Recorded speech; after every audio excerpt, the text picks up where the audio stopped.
আসসালামু আলাইকুম। তন্নিস এডুকেশনে সবাইকে স্বাগতম। যারা এখনও আমার চ্যানেলটিকে সাবস্ক্রাইব করেননি অবশ্যই সাবস্ক্রাইব করবেন এবং আমার পাশে থাকবেন। আজকে আমরা আলোচনা করতে চলেছি রবীন্দ্রনাথ ঠাকুরের অন্যতম কবিতা সোনারতরী। সোনারতরী কবিতার রবীন্দ্রনাথ ঠাকুর এবং তার যে জন্ম, মৃত্যু, পরিচয়, উপাধি, সম্মাননা, নোবেল পুরস্কার, বিশ্বকবি, কবিতা, গল্প, নাটক, উপন্যাস, প্রবন্ধ যে এবং তার যে সাহিত্য কর্মগুলো আছে এবং তার যে জীবন মানে তার পরিচিতি সেটা তোমরা অবশ্যই পাঠ্য বই থেকে আয়ত্ত করে নেবে। এবং আজকে আমি আলোচনা করব কবিতার মূল অংশ। যে কবিতা না বুঝলে অবশ্য পরীক্ষার খাতায় লেখা যাবে না, যে কবিতার ভাবার্থ না বুঝলে পরীক্ষার খাতায় কখনোই লেখা সম্ভব না। তো তোমরা এটা দেখো যে কিভাবে কবিতার অর্থগুলো বা তার ভাবার্থগুলো দেওয়া হচ্ছে এবং সেগুলো তোমরা অবশ্যই মন দিয়ে শুনবে আশা করছি। এখানে প্রথম চরণটিতে বলা হয়েছে, গগনে গরজে মেঘ ঘন বরষা, কুলে একা বসে আছি নাই ভরসা, রাশি রাশি ভাড়া ভাড়া ধান কাটা হলো সারা। এখানে গগনে বলতে আকাশে এবং গরজে বলতে গর্জন করছে ঘন বরষা। ঘন বরষা অর্থাৎ বর্ষাকাল, মানে আকাশে মেঘ গর্জন করছে বর্ষাকালে। কুলে একা বসে আছি নাই ভরসা, এখানে আক্ষরিক অর্থে কবি ভরসা পাচ্ছেন না। এবং কুলে একা বসে আছি আক্ষরিক অর্থ এখানে কৃষক বসে আছেন। রাশি রাশি ভাড়া ভাড়া, এখানে রাশি রাশি ভাড়া ভাড়া বলতে রাশি রাশি অর্থাৎ হচ্ছে প্রচুর অথবা অনেক, প্রচুর, যে রাশি রাশি প্রচুর প্রচুর। হ্যাঁ, ভাড়া ভাড়া ধানের আটি অথবা বোঝা, ভাড়া ভাড়া অর্থ হচ্ছে ধানের আটি অথবা বোঝা। ধান কাটা হলো সারা, মানে এই যে ভাবার্থ থেকে বোঝা যায় যে গল্প, কবিতা, উপন্যাস এগুলো লেখা শেষ হয়েছে কবির। এখানে কবির লেখা শেষ হয়েছে। ভরা নদী ক্ষুরধারা খরপরসা, কাটিতে কাটিতে এলো বরসা। এখানে সময়ে যে এত দ্রুত বেগ চলে তা কবি দেখে ভীত। মানে সময় এখানে বোঝাচ্ছে যে সময় নদীর স্রোতে খুঁড়ের মতো চলেছে। সময় যে এখানে যে নদীর স্রোতকে খুঁড়ের সাথে তুলনা করেছে, যে ভরা নদী ক্ষুরধারা অর্থাৎ নদীর স্রোত কিন্তু খুঁড়ের মতো বয়ে চলেছে এবং নদীর স্রোতটা এখানে বুঝিয়েছে যে সময় এত দ্রুত বেয়ে চলেছে যে তা দেখে কবি ভীত। হ্যাঁ, এখানে কাটিতে কাটিতে ধান এলো বরসা, মানে কবিতা, উপন্যাস, গল্প এগুলো লিখতে লিখতে যে জীবনের সময় শেষ হয়ে এসেছে সেটা কবি বুঝতে পারছেন এবং সেটি দেখে অনেক ভীত হচ্ছেন। একখানি ছোট ক্ষেত আমি একলা, প্রতিকূল সময়, এখানে যে একখানি ছোট ক্ষেত আমি একলা, চারিদিকে বাঁকা জল করিছে খেলা, পরপারে দেখি আঁকা তরু ছায়া মহি মাখা, গ্রামখানি মেঘে ঢাকা প্রভাত বেলা, এ পারেতে ছোট ক্ষেত আমি একলা। এখানে একখানি ছোট ক্ষেত আমি একলা বলতে এই যে ছোট ক্ষেত বলতে কবি বুঝিয়েছেন পৃথিবী। একখানি ছোট ক্ষেত আমি একলা, তিনি কবি একাকিত্ব অনুভব করছেন এবং তিনি চিন্তার জগতে একা, তাই সে একাকিত্ব অনুভব করছেন এবং প্রতিকূল অবস্থায় পড়ে গিয়েছেন, যে চারিদিকে বাঁকা জল করিছে খেলা। সে একটি প্রতিকূল অবস্থার ভিতরে পড়ে গিয়েছেন, যে তার সোনার ধান নিয়ে সে প্রতিকূল অবস্থার ভিতরে পড়েছেন, যে চারিদিকে বাঁকা জল, কিন্তু তার সেই বাঁকা জল চারিদিকে করছে গেলা, কিন্তু যে মাঝের যে জায়গাটুকুই সে তার সোনার ধান নিয়ে বসে আছে। পরপারে দেখি আঁকা তরু ছায়া মশি মাখা, যে পারে তিনি আছেন সেটাই হচ্ছে তার মনে হচ্ছে যে এখানে জীবনটা যে তরু ছায়া মশি মাখা, জীবনটা গাছের ছায়া বা মেঘের মতো ঢাকা, অনেক সুন্দর। হ্যাঁ, চারিদিকে তরু ছায়ামশি মাখা, গ্রামখানি মেঘে ঢাকা প্রভাত বেলা, এ পারেতে ছোট ক্ষেত আমি একলা, মানে এই যে এ পারেতে বলতে কবি যে ইহকালকে বুঝিয়েছেন, যে পারে তিনি আছেন ইহকাল। পারেতে ছোট ক্ষেত আমি একলা, এই পৃথিবীতে সবাই একদিন আসে, আবার একাই কিন্তু চলে যেতে হয়। সময়ের দ্রুতগামিতা কবিকে চিন্তিত করে ফেলেছে যে এই যে ক্ষুরধারার মতো সময় যে চলে যাচ্ছে, এটা কবিকে চিন্তিত করে ফেলেছে যে এই সময়ে অতল গহ্বরে তিনি এবং তার সাহিত্যকর্ম হারিয়ে যাবে কিনা, মানে তাকে আর কেউ মনে রাখবে কিনা, বা তার সাহিত্যকর্মকে এই যে আগামী প্রজন্ম মনে রাখবে কিনা, সেটা নিয়ে তিনি খুবই চিন্তিত হয়ে পড়েছেন বা একাকিত্ব অনুভব করছেন। তিনি ভাবছেন হয়তো মৃত্যুর পরে জীবনটা গাছের ছায়া এবং মেঘের মতো অনেক সুন্দর। তাই সে বলেছেন যে পরপরে দেখি আঁকা তরু ছায়া মসি মাখা গ্রামখানি মেঘে ঢাকা। তিনি নিজেকে এই পৃথিবীতে বা চিন্তার জগতে খুব একা মনে করছেন। গান গে তরিবে কে আসে পারে, দেখে যেন মনে হয় চিনি উহারে। ভরা পালে চলে যায় কোনো দিকে নাই চায়, ঢেউগুলি নিরপায় ভাঙে দুধারে, দেখে যেন মনে হয় চিনি উহারে। এখানে পারে বলতে যে পারে কবি আছেন সেই পারকে কিন্তু বুঝিয়েছেন। দেখে যেন মনে হয় চিনি উহারে, নৌকার মাঝি অর্থাৎ যে মহাকাল, মহাকালে আরেক অর্থ যে সময়, মহাকালের শব্দার্থিক অর্থ কিন্তু সময়, আমরা মহাকাল না বলি সময় বলি। সো এখানে সময় ভরা পালে চলে যায়, নৌকার অনুকূলে প্রচুর বাতাস। এখানে ভরা পাল বলতে বোঝায় কিন্তু নৌকার অনুকূলে প্রচুর বাতাস। এই যে সময় আসে, ভরা পালে অনুকূলে প্রচুর বাতাস নিয়ে যে সময় চলে আসে, কোনো দিকে তাকায় না, যে এই যে সময়টা আসলে পার হয়ে যাবেই, কোনোভাবে সময়টাকে ধরে রাখা যাবে না। তো এখানে বলছে যে ভরা পালে চলে যায় কোনো দিকে নাই চায়, সময় কোনো দিকে তাকায় না, ঢেউগুলি নিরুপায় ভাঙে দুধারে। এই যে সময়, আসলে সময় ঢেউ যেমন নিরুপায় শুধু দুপার ভিজিয়ে দেয়, মানে ঢেউ না চাইলেও দুপার কিন্তু সে ভেঙে দিতে বাধ্য, সে কোনো কিছুই তার করার থাকে না, সেরকম সময় বেয়ে চলেছে, ফিরে আসে না।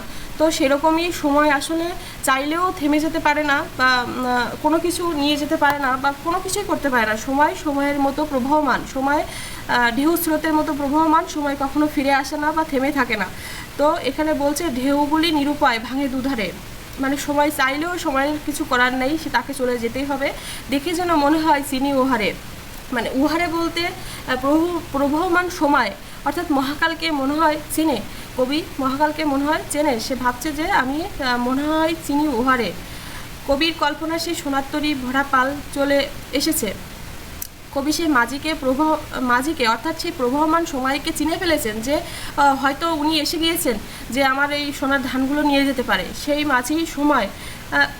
মাঝি অর্থাৎ সেই সময় শুধু বেয়েই চলেছে, কোনো দিকে তাকায় না, নিরুপায় ঢেউয়ের মতো শুধু স্মৃতি রেখে যায়, কখনো পিছনে তাকায় না। ওগো তুমি কোথাও যাও কোন বিদেশে, বারেক ভিড়াও তরি কুলেতে এসে। যেও যেথা যেতে চাও, যারে খুশি তারে দাও, শুধু তুমি নিয়ে যাও ক্ষণিক হেসে, আমার সোনার ধান কুলেতে এসে। এখানে বারেক বলতে বোঝানো হয়েছে একবার, ভিড়াও অর্থাৎ হচ্ছে থামাও, ক্ষণিক হেসে মানে একটু সময়ের জন্য, আমার সোনার ধান কুলেতে এসে মানে কবির সাহিত্য। এখানে সোনার ধান কিন্তু কবির সাহিত্যকর্মকে বুঝিয়েছেন, যে বলছেন কবি মাঝিকে অর্থাৎ এই যে সময়কে বলছেন, সময় অথবা মহাকালকে বলছেন বা জিজ্ঞাসা করছেন যে কোথায় যাওয়া হচ্ছে, এবং অনুরোধ করছেন যেন একবারের জন্য হলেও কবির তীরে এসে নৌকাখানি একটু থামায়। কবি মাঝিকে অর্থাৎ এই যে সময় অর্থাৎ মহাকালকে বলছেন যে তোমার যেখানে খুশি যাকে খুশি নিয়ে যাও, শুধু আমার সোনার ধানগুলো অর্থাৎ এই যে আমার সোনার ধান কুলেতে এসে। এখানে বারেক বলতে বোঝানো হয়েছে একবার, বিরাও অর্থাৎ হচ্ছে থামাও, ক্ষণিক হেসে মানে একটু সময়ের জন্য, আমার সোনার ধান কুলেতে এসে মানে কবির সাহিত্য। এখানে সোনার ধান কিন্তু কবির সাহিত্যকর্মকে বুঝিয়েছেন, যে বলছেন কবি মাঝিকে অর্থাৎ এই যে সময়কে বলছেন, সময় অথবা মহাকালকে বলছেন বা জিজ্ঞাসা করছেন যে কোথায় যাওয়া হচ্ছে, এবং অনুরোধ করছেন যেন একবারের জন্য হলেও কবির তীরে এসে নৌকাখানি একটু থামায়। কবি মাঝিকে অর্থাৎ এই যে সময় অর্থাৎ মহাকালকে বলছেন যে তোমার যেখানে খুশি যাকে খুশি নিয়ে যাও, শুধু আমার সোনার ধানগুলো অর্থাৎ এই যে তার সাহিত্যকর্মগুলো একটু নৌকায় করে যেন নিয়ে যায়।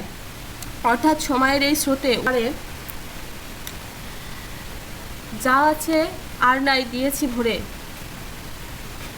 এখানে কবি বলছে যে তরণী পরে অর্থাৎ হচ্ছে নৌকার উপরে, যা আছে আর নাই দিয়েছি ভরে, অর্থাৎ সব কিছু যে তার এই যে নৌকার উপরে তিনি ভরে দিয়েছেন। এতকাল নদীকূলে যাহা লয়ে ছিনু ভুলে, সকলে দিলাম তুলে থরে বিথরে, এখন আমারে লহ করুণা করে। অর্থাৎ এই যে তরণী পাড়ে কবি তরণী পাড়ে সব কিছু তার এই যে সোনার ফসল সে তুলে দিয়েছে।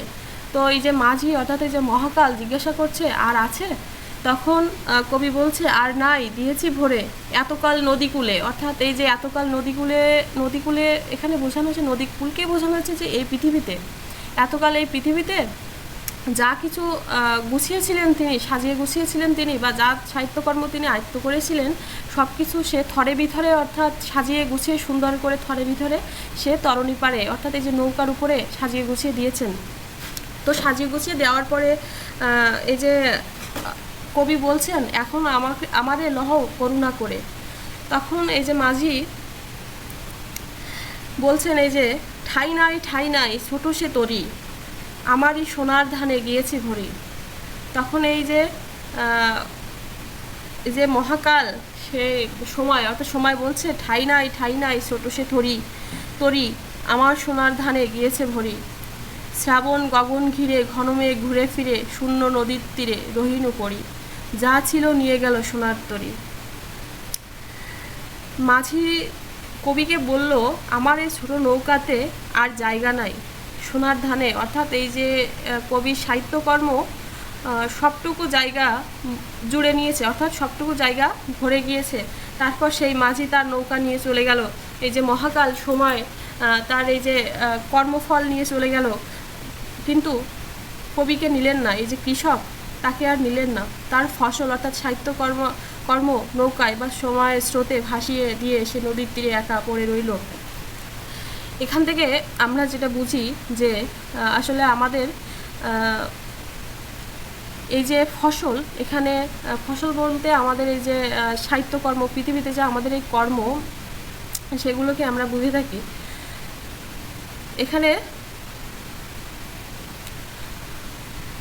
এখানে যে কর্মফল আসলে মানুষ চিরদিন বেঁচে থাকে না, এবং এক সময় এই যে কালগ্রাসে মহাকালের স্রোতে একদিন মানুষকে তার যে মহাকালের স্রোতে ভেসে যেতে হয়, কিন্তু শুধু পৃথিবীতে থেকে যায় যা তার কর্মফল। তাই সেই কবি এখানে তার কর্মফলকে রেখে যাওয়ার জন্য ভয় পেয়েছিলেন, এবং তার এই সোনার ধানগুলো অর্থাৎ এই যে তার সাহিত্যকর্ম সব কিছু তিনি রেখে গিয়েছেন, এবং তাকে একসময় মহাকালের গ্রাসে চলে যেতে হয়েছে। এখানে ভাবার্থ বোঝালে একজন কৃষক অর্থাৎ এখানে রবীন্দ্রনাথ ঠাকুর, এবং ফসল বলতে কবি সারা জীবন ধরে যে গল্প অর্থাৎ কবিতা উপন্যাস ইত্যাদি লিখেছেন তা বোঝানো হয়েছে। কবি জীবনের শেষ সময়ে এসে যখন বুঝতে পেরেছিলেন যে তার জীবনের সময় শেষ হয়ে যাচ্ছে, যে কোনো সময় তিনি পরপরে চলে যেতে পারেন, তখন তিনি ভাবতে শুরু করেন যে আমি তো চলে যাব, কিন্তু আমি এতদিন ধরে যেসব সাহিত্যকর্ম করেছি তা কি পরবর্তী প্রজন্মে বেঁচে থাকবে? আমার এইসব সাহিত্যকর্ম সময়ের সাথে হারিয়ে যাবে না তো? এজন্য কবিতার মনের আশা ব্যক্ত করেছেন যে তার সাহিত্যকর্মগুলো যেন বেঁচে থাকে, এবং তিনি যেন মৃত্যুর পরেও পাঠকের মনে বেঁচে থাকতে পারেন। সেজন্য তার সোনার ফসল সেটা তিনি এই যে সোনার তরী, যেটাকে তিনি সোনার তরী সময়, অথবা এই যে সময়কে যে তিনি আসলে এই সময়কে যে সোনার তরী হিসাবে বলেছেন, সেই সোনার তরীতে তার এই সোনার ফসল তুলে দিয়েছিলেন, এবং তিনি সময়ের সাথে সাথে মহাকালের কালগ্রাসে তিনি কিন্তু হারিয়ে গিয়েছিলেন, কিন্তু থেকে গিয়েছে তার এই সোনার ধান অর্থাৎ তার এই সাহিত্যকর্ম, যেটা এখনও আমাদের মাঝে বিচরণ করে। আমাদের পাঠ্য বই আমরা বিভিন্ন জায়গায় তার সাহিত্যকর্ম, বিভিন্ন গল্প, ছোট গল্প আমরা ইত্যাদি পড়ে থাকি। তো আশা করি ক্লাসটিতে তোমরা অবশ্যই বুঝতে পেরেছ, এবং এভাবে আমার পাশে থাকবে। সবাইকে ধন্যবাদ। আজকে ক্লাসে আমার পাশে থাকার জন্য অবশ্যই আমার চ্যানেলটিকে সাবস্ক্রাইব করবে।